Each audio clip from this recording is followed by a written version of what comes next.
We are ready to give you the newest events from all around the globe because this is Flash News. I'm Karolina Pajączkowska.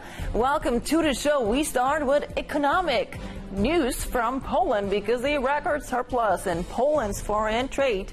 The advantage of exports over imports last year amounted to almost 7% of GDP. Economists speak of a fundamental change that might result in significant economic growth in Poland in the upcoming years. In December, Polish companies sold nearly 15% more goods abroad than a year earlier. Throughout the crisis of year 2020, their exports grew by almost 3%.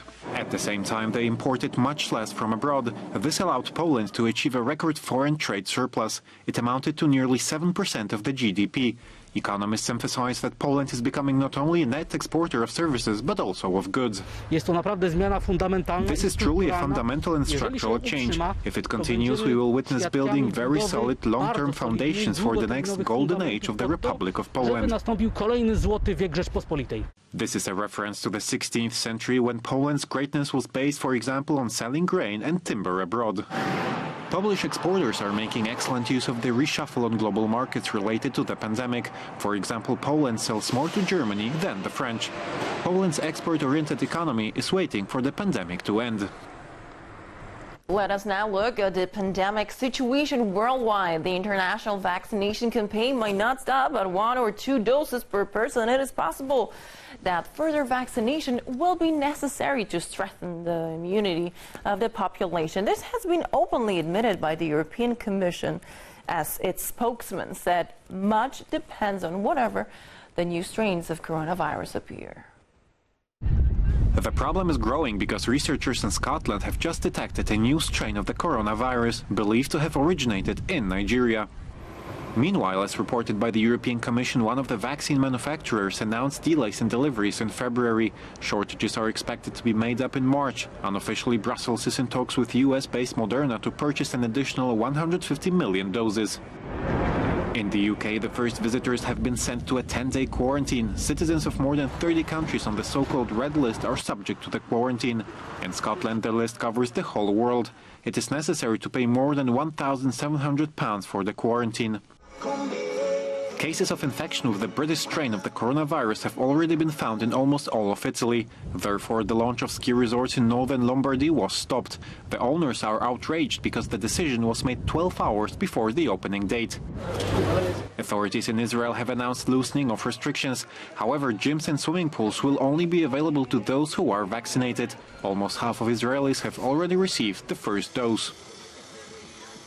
This is Flash News, and now time for international issues. Poland and Hungary signed in Budapest a plan for military cooperation for this year, which is stressed by the heads of defense ministers of both countries, serves the security of all Europe. The Visegrad Group, whose representatives will meet in Poland on Wednesday, is an increasingly strong part of the European Union.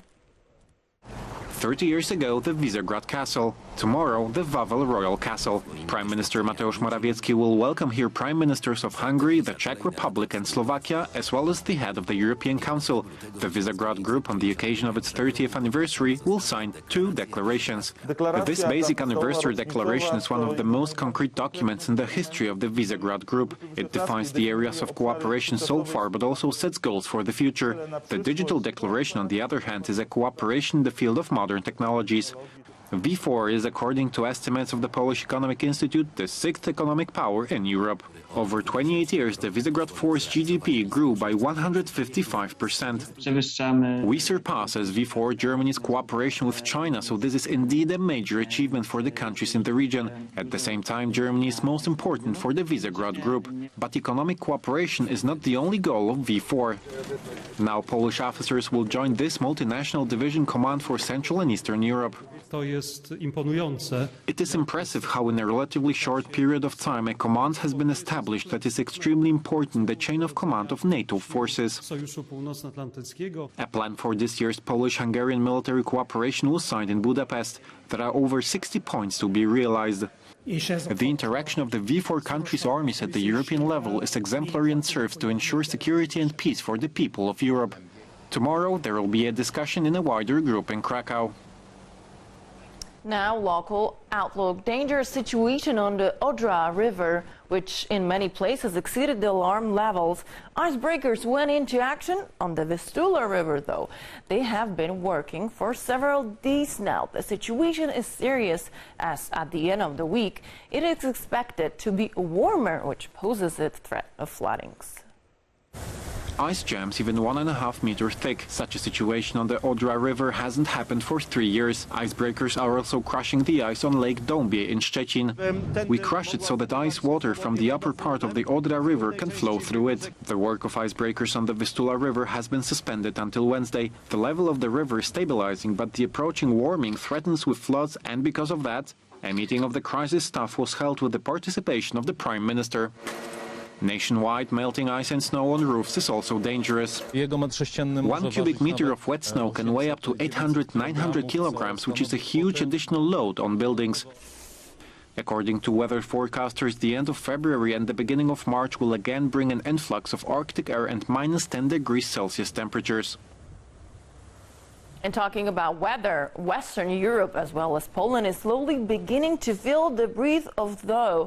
And at the same time, the stream of ice air headed from Russia to the south of the continent. The capitals of Greece and Turkey are under a thick layer of snow. Winter has even come to Libya. It's no surprise to see joy and snowball fights as it snowed in northwestern Libya 15 years ago. The winter landscape is truly exotic for the local people.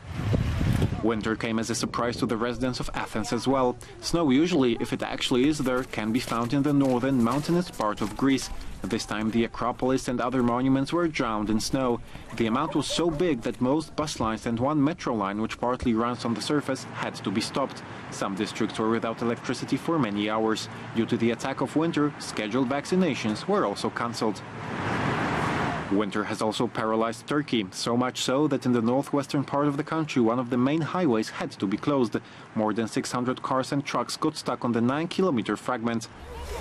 On the other hand, children of Ankara rejoiced. In just 24 hours, almost 10 centimeters of snow fell there, allowing children to play in the city's parks. We move to Italy as Etna scares again. A spectacular eruption of the Sicilian volcano began in the afternoon. A cloud of ash is hovering over it, and huge amounts of lava are flowing from the crater. Experts emphasize this is one of the largest and most spectacular volcanic activities in recent times. According to witnesses, the eruption can be seen from a distance of even several dozen kilometers. Etna's activity is still increasing. In Catania, a crisis team has gathered to assess the situation. The Italian authorities have decided to suspend air traffic in the volcano area and close the airport in Catania. This is Flash News and still more to come. We are looking for curiosities from all around the globe, and now, well, during the pandemic, true art lovers experience a real tournament. Virtual contact with art does not satisfy everyone. However, it turns out that there are people who do not mind closed museums and galleries, and they are by no means ignorant. The Louvre in Paris, the most famous art museum in the world, closed due to pandemic since last October. Closed, but not completely empty. There are no tourists, but there are art conservators, and they have perfect working conditions now. Nobody disturbs them, nobody looks at their hands. In silence and concentration, they restore the works of art that have been bitten by the tooth of time, so that they can once again delight visitors when the museum halls are filled to the brim. This could be the oldest brewery in the world. Archaeologists working on the site of the ancient city of Abydos have come across the remains of a beer brewing plant dating back at least 5,000 years. It probably dates back to the time of King Narmer, who reigned 3,000 years before our era. The beer produced in this brewery might have been consumed during the funeral rites of the first kings of Egypt. Monarch butterflies have traveled almost all of North America to settle in warm Mexico for the next few months. They most usually end up in the forest of the state of Michoacán in the southwest of the country. The insect ritual is repeated every year. And every year observers from all over the world come to the places where butterflies can be admired. Now they are scarce. The pandemic has clipped the wings of tourists. And finally, let us mention the anniversary of Larry the Cat.